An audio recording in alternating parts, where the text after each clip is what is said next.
What's up, y'all? It's TruthTiger, and I'm going to talk about the key that is in your mind that unlocks the universe.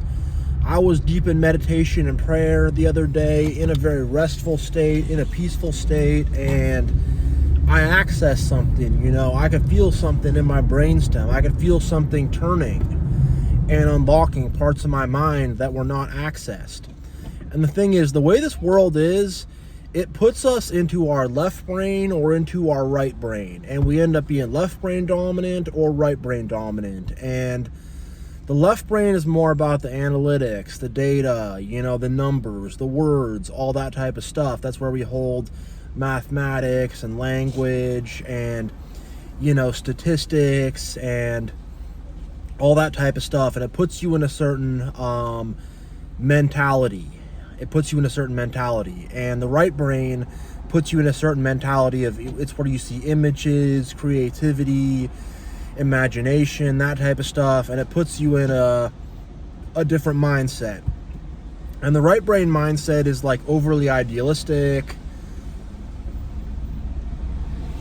The right brain mindset is one of just kind of going along with stuff without really thinking it through.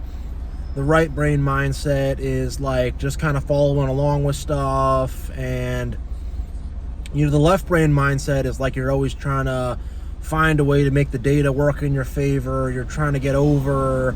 The left brain mindset can also get you in kind of a doomer mentality where you're like, I've looked at the data and the numbers, it doesn't add up good, and I've gotten in there where it's like I get too in the left brain and I get to doom and gloom. And really, ideally, you want to have a good balance of left and right brain. You want your left and your right brain to be in perfect balance. That's not the case with most of us. That's when true genius gets unlocked. Like Leonardo da Vinci, he had the right and the left brain in perfect balance. He could draw really good pictures, and he was like a scientific inventor type guy. And in order to get his scientific inventions working right, he had to be able to envision an image of them. If you can't envision an image, it's just data, and you can't really make anything of it. Whereas if you just have an image and you can't extrapolate any data from it, you don't know how it works or why it works. You just have the image, but that image has no depth to it. And I hope I'm not losing y'all here, just being too out there with it, but that's kind of the way it works. And when you can turn that key in your mind, your right and your left brain start to come together. And not only that, but you can start to envision and think about better things for yourself. You start to take in new knowledge. Before you can do anything in the world, you have to have the idea first in your mind. Not only do you have to have the idea, but you have to have the knowledge of how to execute the idea. And then, of course, you have to take action on the idea to actually make it into something, to actually manifest it. Action needs to be done. But when you can turn this key in your mind, you can start to envision better things for yourself, better people, better situations, new ideas. And these new ideas, you start to have thoughts of and knowledge of how to execute these ideas. The knowledge starts to come into your mind. And you're like, man, this idea that I have, I can actually think about how to do it, And that's what's blocking most people is lack of knowledge and a lack of a vision. They don't have a vision of what they want to do, and they don't have the knowledge to achieve it. And if you're living in a mind frame of limited knowledge, where most people are, the knowledge they have is very limited. It's like if you have limited knowledge, that will limit your worldview.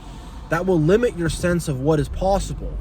Because if your knowledge is limited, you're only going to think what is possible is what is within your knowledge. And most people are operating from a mindset of very limited knowledge. And it's not just knowledge of science, but knowledge of how the world works, knowledge of what you can achieve, knowledge of what is possible, knowledge of what is really important. Knowledge is so important. People say knowledge is power, and that's so true. It's very, very true. If you have knowledge of what you can really do, and you have the knowledge of what is really possible, because we live in a world of literal infinite possibilities. But if you're too caught up in the mind, things can seem very finite because you have not had the knowledge to open and expand your mind. And that's what happens when you turn this key. it will open and expand the knowledge of what is possible. And so much is possible. Like, you know, it's possible that we can perform miracles, we can do things interdimensionally. I mean, the capabilities that we have are really, really crazy. Like, when God created Adam and Eve, they had so much knowledge and power and so much power in this world, but through the fall, we have lost that knowledge, we have lost that power, we have lost those capabilities. When Jesus came onto the earth, he had access to all of that. That knowledge he had was not blocked. He turned that key in his mind and boom, he had access to all the knowledge, to everything. The thing is, though, in order to really use this properly, you have to have love in your heart. Love and lightness and, peace in your heart. If your heart is coming from a place of anger, it's coming from a place of fear, of hatred, of doubt. If you have that in your heart, that's going to go to your mind, and it's going to limit your mind and limit what the mind is capable of thinking of and doing and coming up with. So you have to have love in your heart and light in your heart. You know, and people who have hate in their heart, that hate is going to influence their mind. And then their mind is going to manifest and think of hateful things, and they will project hate onto the world. And that's what happens. Same with fear, with doubt, with shame, all these negative things. It'll get in your mind and it will influence the world in a negative way. And so we have to get our heart in a place of love, of light, of positivity, of faith in God, connection to God. And, you know, if you really get deep in prayer, deep in meditation, deep in good thought, deep in a good connection with God and a good knowledge of who God is, this key will turn in your mind and you will start to unlock new capabilities, new ways of doing things, new ways of thinking about things, you know, barriers, you know, logs, big beams of tinder in your mind, rocks in your mind, things which block you off will be lifted up off of you.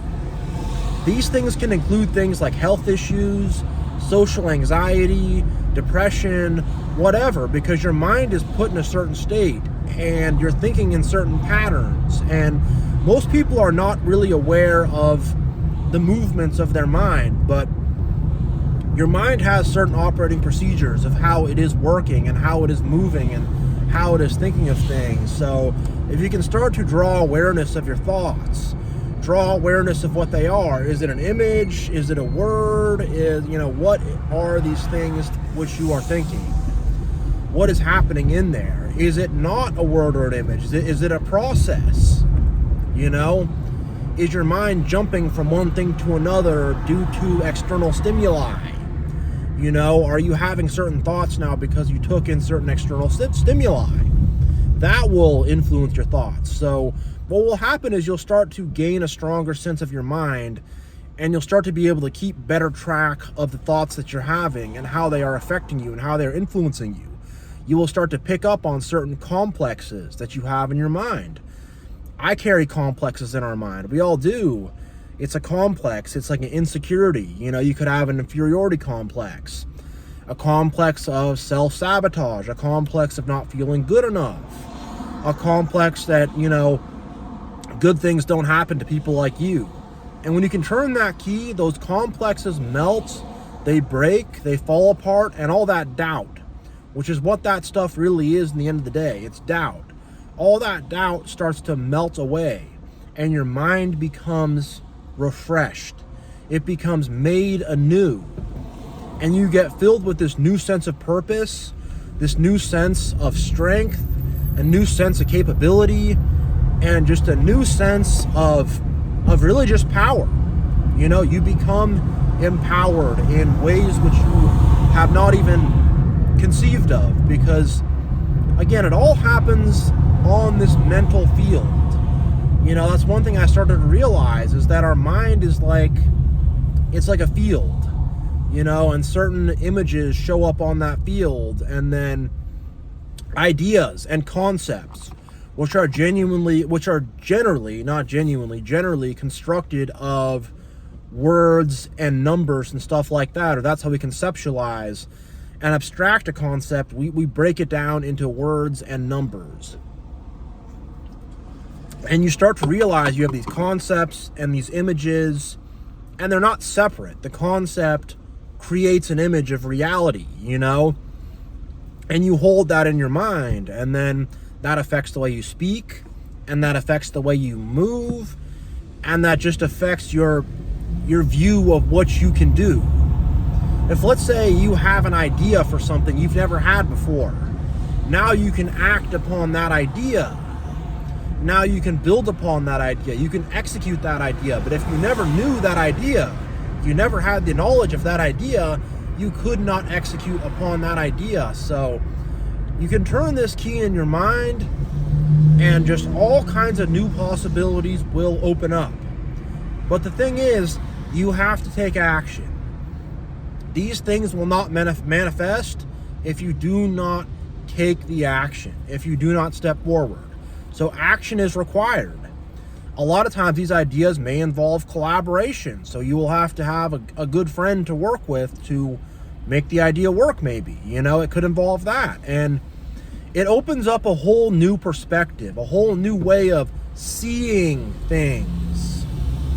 You know, your perspective and perception shapes a lot of things. If you're depressed, you're going to have a black cloud over your eye, you know, over your mental eye in the mind. And it's going to block how you see things. If you're so into society and into the matrix and into societal programming and into being a product of society, that will block your mind, and that will limit your mind, and your mind will be kept in this societal box of politics and materialism and the education system, and you know, it'll be kept in this box of what you think truth is. But when you turn this key, that box opens up, and all of a sudden you see the limitless possibilities that we have in this universe, the limitless possibilities of the things that we can do.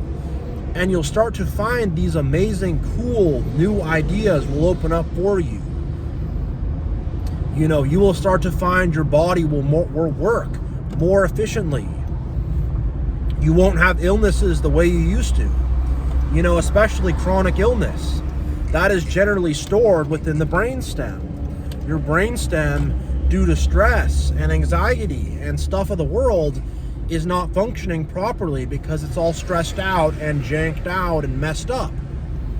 So you will start to find more health when you turn this key because your brainstem starts to relax. And the thing about these thought patterns is, if you don't take a step outside of your own mind, you won't notice it or realize it because you've been in your mind for so long. That seems normal. That's normal operating procedure. But if you can step outside of that operating system and you can look and you can see, okay, hey, I have a weird thought pattern. It seemed normal because it was in my mind most of my life, and I didn't really realize, I did not have awareness of the moment that came in. But now that I step outside, I can see that the way I'm thinking about things is janky and it's wrong, and it's just limiting me. It's limiting me and slowing me down, you know? So you start to be able to think more positively, have more ideas, your mind becomes more open, and you start to re-examine things. You start to re-examine everything you thought you knew. You re-examine and you think, oh wow, what is really going on? What is really happening? What does all this really mean? I'm going to look at this through new eyes, not through the old way of looking at things that was limited, but a new unlimited way opens up. And you begin to become connected to the mind of God, the infinite, powerful mind of God. And not only that, but certain things you may have struggled with, maybe lust, maybe self-doubt, self-worth issues, those kind of things start to become smaller and less because that infinite light shoots into your mind and it melts those things away. It destroys those things. It burns those things up. It dissolves those things. So you got to start in the heart and the mind.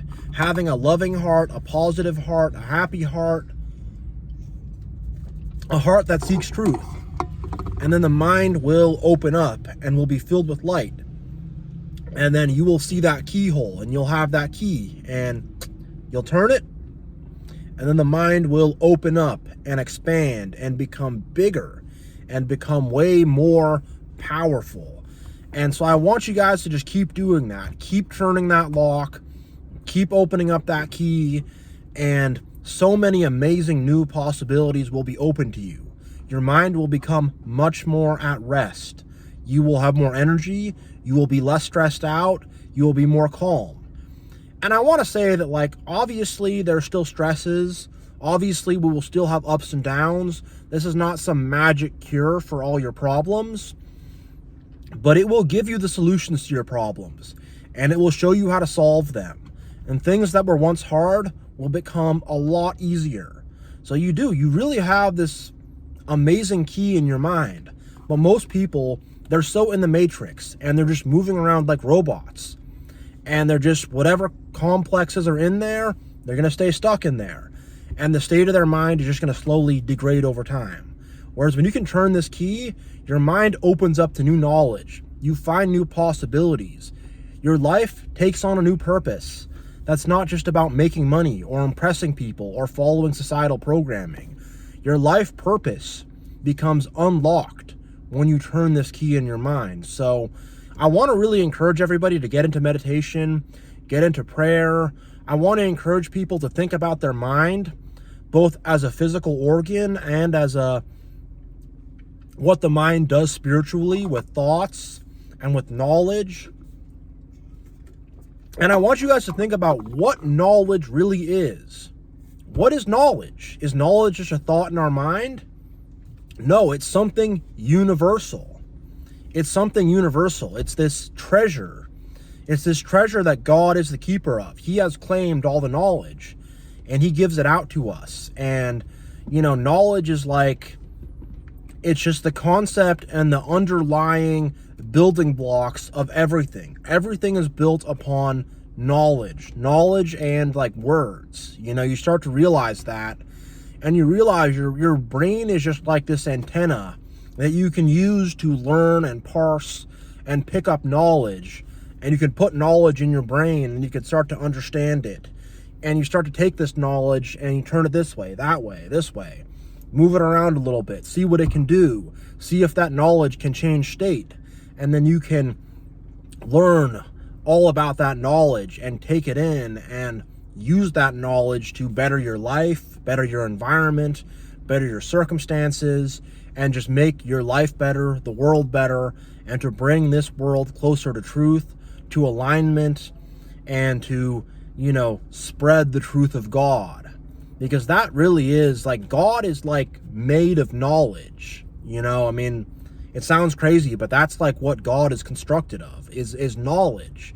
And he gives this knowledge out to all of us. And through his knowledge, this entire universe exists. And he made us in his image. He gave us a mind like his. And we can use this mind to access the infinite knowledge. It's there. We just have to turn the key, use our mind, work with our mind, and just let the knowledge pour in, Learn the knowledge. And you start to realize that just even doing little things like reading books or learning how new stuff works, it's like even that feels so much more powerful. It feels so empowering because it's like, man, now I know a little bit more about how the universe really works.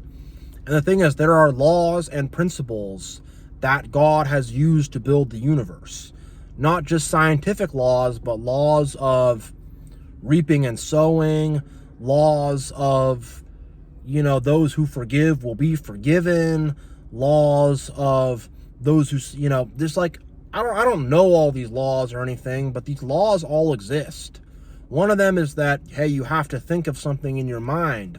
You have to have a concept and an image in your mind before that can be made into something. Everything that exists on the earth had to be an idea in someone's mind, either an idea in the mind of God or in the mind of man.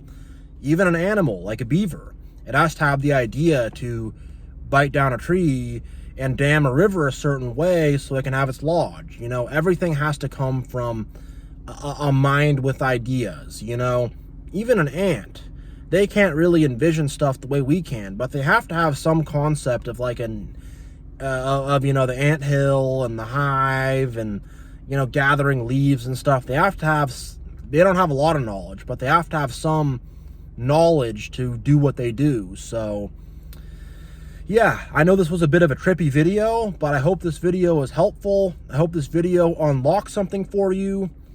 And yeah, as usual, much love, God bless, and I will see you all next time.